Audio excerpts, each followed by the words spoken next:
So my name is Alan.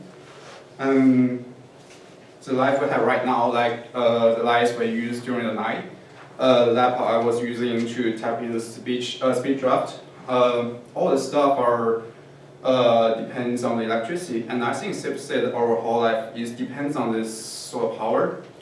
And according to EIA, coal production is still a main contributor to the electricity generation, but at the same time, there's still many side effects on the coal production, including the destruction of ecosystem and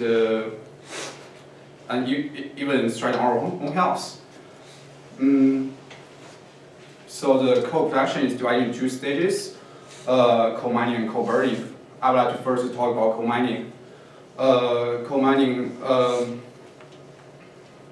including surface track mining and mountaintop removal. Mountaintop removal was started at around 1970 and was quite prevalent in some states in the U.S.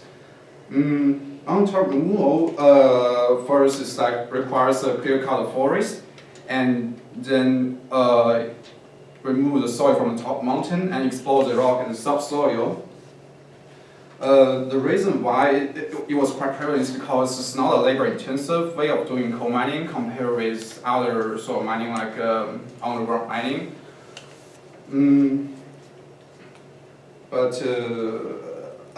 So that this decreases possibility of causing casualty.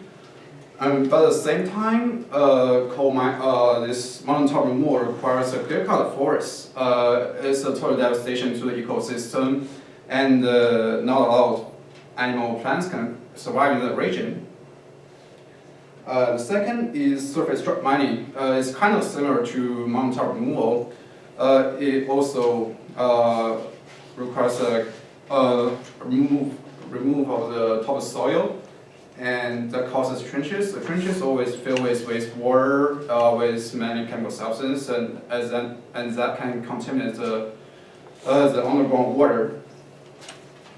The second stage of coal production is coal burning. So most of the coal will be delivered to the thermal power plant after coal mining. But after a several process, most of the chemical substances would be filtered. But it's still a big issue because of a big number of coal burning annually. So the three main substances are sulfur dioxide, nitrogen dioxide, and carbon dioxide. Sulfur dioxide and nitrogen dioxide are the two main substances that causes acid rain, which contaminate water and soil. The carbon dioxide is the main substance that causes greenhouse effect, which, by the way, there's still no regulation on the carbon dioxide emission regulation.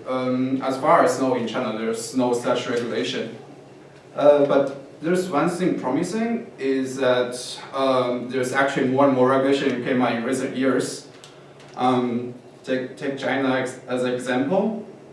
For about those sulfur dioxide rated regulation, under the standard GB 13223, in the 1991 version, there is no such regulation about sulfur dioxide emission regulation. But when it comes to the year 2003, there's the maximum allowance for the sulfur dioxide concentration is 2,100 milligram per normal cubic meter, and that was the goal for 2005. And when it comes to the year 2014, under the same regulation, GB 13223, the maximum allowance for the sulfur dioxide